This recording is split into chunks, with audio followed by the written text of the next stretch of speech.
The climb is how you stay at the top of the mountain. The climb is how you stay at the top of the mountain. Hello friends, I'm Cal Barnes. This is Unlimited Creation, and today we're going all the way up. The climb is how you stay at the top of the mountain. The climb is how you stay at the top of the mountain. So many people move out here to Hollywood and they want to be at the top just right away. How do I know? Because I was one of them. And who doesn't? Especially when you're in your teens or early 20s. There's a statistic now that over half of all young people in the United States wants to be an influencer for a living. That just means that 57% of people really want control over their own lives and want to be paid to make content about things they're passionate about. So many people want to move to Hollywood and they just want to be at the top right away. I totally get that. I wanted that too. But in hindsight, that is unrealistic and that's not really how it works. Sure, every once in a while someone moves here and boom, they land at the top. But usually it doesn't work out well for them. It doesn't work out well for them because they have no idea what's coming for them. When you move to Hollywood, if you're from the outside, you have no idea what is coming for you. You have no idea what it takes, what you're going to have to push through to get to the top. To get just to the top right away, you're not acclimated. Imagine somebody who's just dropped on the top of Mount Everest. They die. They die instantly. If you dropped any human being, I don't care who it is. I don't care who it is. The most superhuman being. If you just took them up there and dropped them there, they would die. Their lungs would most likely explode or they die from the temperature change. But when you make the climb, when you slowly acclimate your body and your mind to what's at the top, where the air is thin, where there's not as many people, then your body acclimates, your mind acclimates, and you can stay at the top. That's why so many people that have long careers, if you really look back, it was often 10, 15, 20 years to become an overnight success. Nobody ever looks at what it took for them to get in that one movie that put them on the map, or make that one movie that put them on the map, or how many screenplays that didn't get produced till they wrote that one that went. There's so much that goes into it. Sure, every once in a while someone hits it quick. It does happen. It kind of keeps the dream machine going. But for the most part, the people that make it dedicated their lives to this craft because that's what it takes to be good enough to make it. Nobody understands what's coming for them. Nobody understands what's coming for you. What you're going to have to push through if you want to be successful in this career. What it takes to get good enough at something where you're good enough at doing it that you can sustain a long-term career and get paid not just once, but year after year after year. You have to be good at what you're doing. You have to be good at whatever craft it is. I think that's another thing, or why a lot of people want to be influencers, is because you can just be famous for being famous.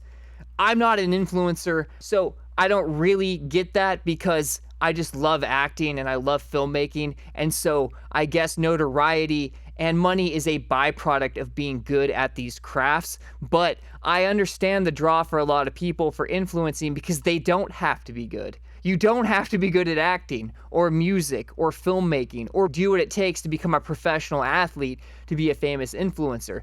There's people in Hollywood that are just famous for being famous. It's a bit of a fluke. It's often how they were born or who their family is. I'm not going to name names, but everybody knows who these people are.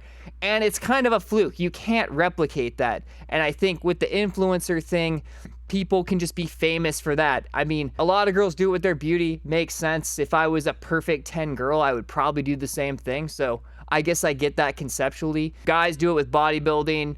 There's like other ways people do it, but with influence, you don't have to be great at something. Some people are really good at what they do, but oftentimes it's just making content about something they like or with their looks or like whatever it is, and they don't have to compete in these insanely competitive fields. Because becoming a good enough actor that you actually can sustain a career is, I mean, it's brutal. It's absolutely brutal. It takes everything, and you have to bare your soul constantly. Or to become good enough at writing, I'm making the Influencer House Massacre right now. It's my 21st feature screenplay.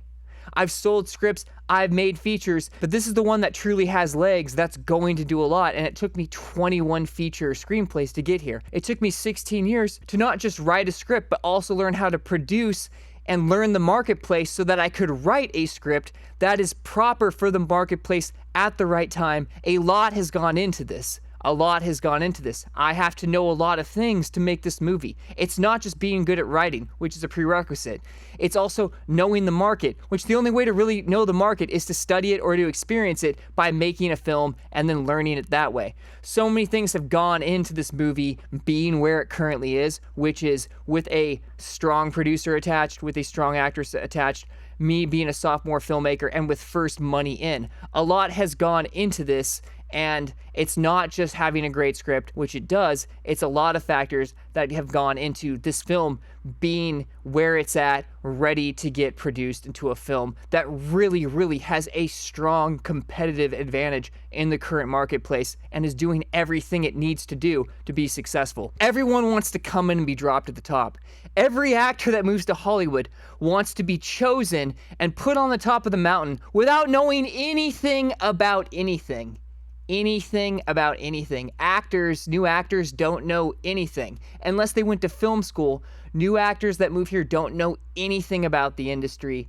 They just don't. Unless their parents worked in film or they went to film school, new actors don't know anything about anything. And guess what? That does not work in your favor. That does not work in your favor. Why? Because you have to be chosen to be successful. Out of the entertainment industry, acting is the most competitive pool and has the highest unsuccessful rate. Why? Because there's the most people trying to do it and there's the least amount of jobs per capita. Writing is probably the second most competitive, meaning there's the second most amount of people wanting to do it and there's also less jobs. In fact, there's even less writing jobs than acting because on a film, there's only one screenplay and there's often 10 to 30 to 100 actors. So there's a lot more acting jobs, but also there's a lot more people trying to act. So both those fields specifically are difficult. Writing, it gives you a little bit more creative control because you control the story, but if you're not going to produce, you're still waiting to be chosen. You're still waiting for someone to come along with money and produce your screenplay. It's completely nuts. I have people emailing me all the time asking me to do this. Doesn't make any sense. I used to do it too, and I just look back at my crazy behavior because it was foolish. People email me all the time. They're like, I have this film. Why don't you give me a bunch of money and then make it? I'm like, from a producer standpoint, I'm like, great.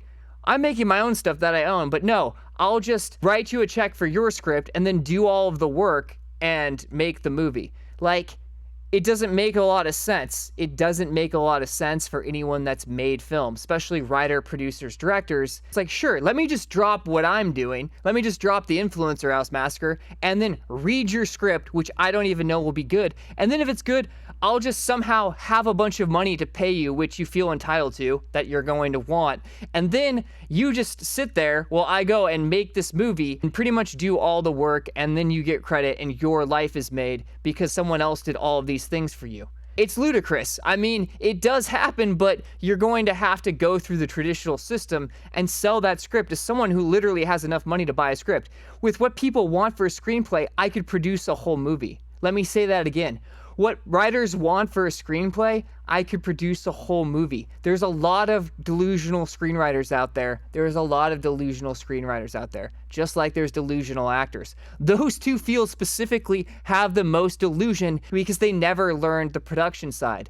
When actors or writers learn the production side, it opens their eyes to the truth of how films are made, what other people are doing, and how there's a whole system at play here, and it's not just all about you. It's not just all about your script. It's not just all about your acting career. Not everyone is there just for you. Those two pools are the people that have the least amount of agency. That's why the success rate is the lowest. But when actors choose to produce, it opens their eyes to the truth. There's a quote I heard that actors that also identify as producers, their chance of success is literally off the charts. Meaning when an actor also says they're a producer or goes through what it takes to learn how to produce, their chances of being successful as an actor go up exponentially, thousands of a percent, because then they learn how to position themselves as an actor and take more control over their career and also stop living in dreamland. Because honestly, acting is all dreamland until you're chosen. Every actor that's chosen think they knew it the whole time,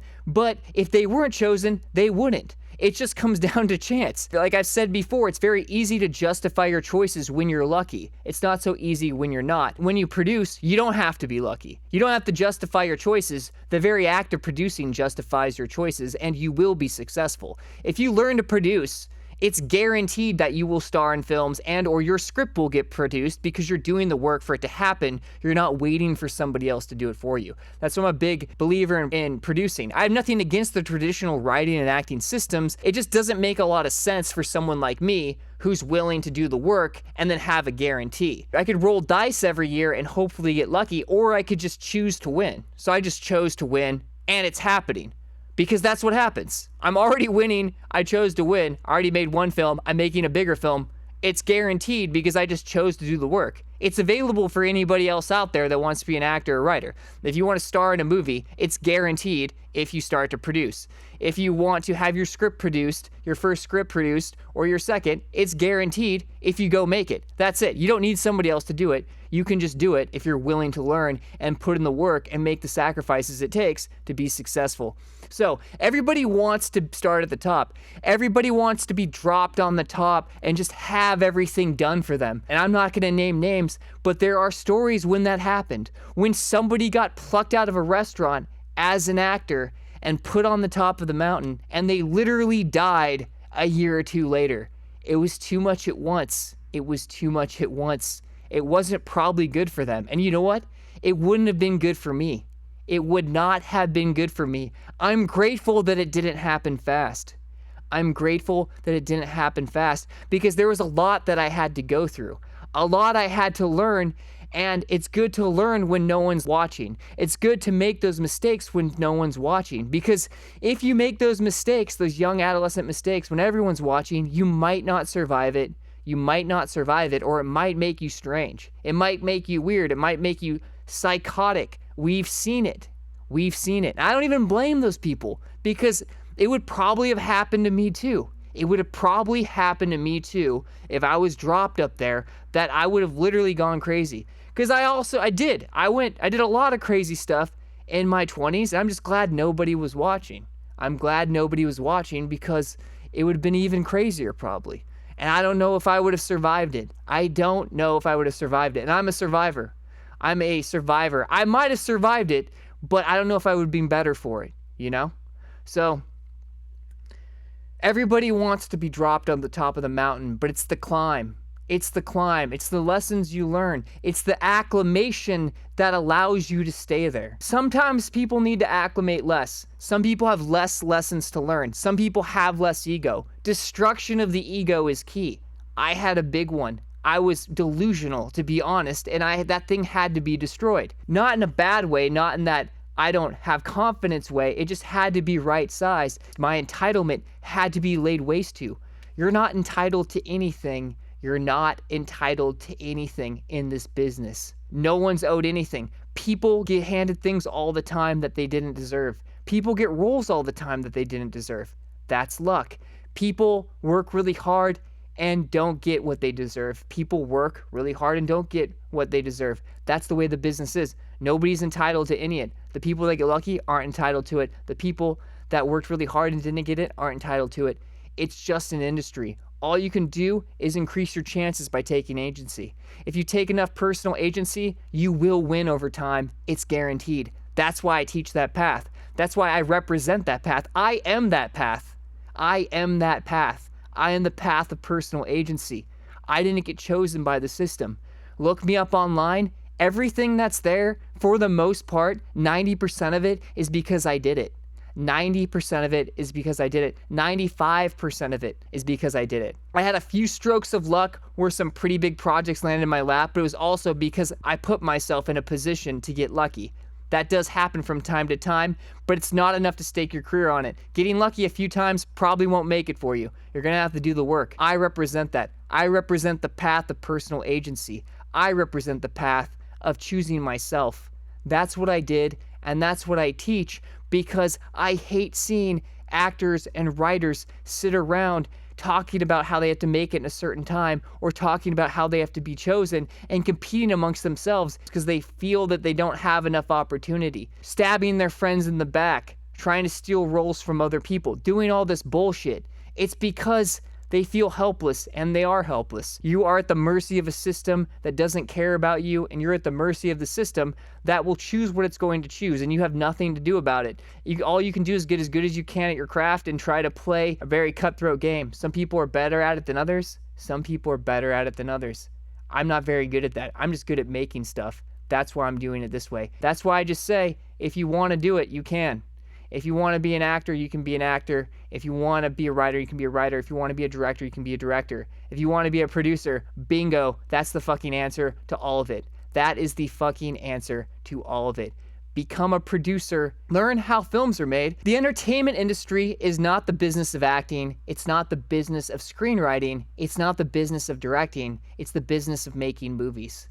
That's it. That was a huge learning lesson for me. It's the business of making movies. It's not about acting class all the time. It's not about screenwriting groups where you just work on scripts all the time. You would be better to make a mid-level script into a movie than have the best script in the world that doesn't get produced. That's a freaking fact. If you could just make a decent film, even a bad film, that you made, that you're the director of, would probably do more for you than just having a great script that never gets made, because scripts that don't get made aren't worth anything. It's a blueprint. It's only good if it's turned into a film. So it's not a business of screenwriting competitions and acting class and directing workshops. It's a business of making movies. So go out there, make movies, and make the climb. Make the climb, make the climb. The climb is how you choose yourself. The climb is how you stay at the top. Thank you for tuning in to Unlimited Creation. I'm Cal Barnes. Remember to subscribe on YouTube and Spotify for more weekly content. And until then, make the climb, acclimate, and find yourself at the top of the mountain.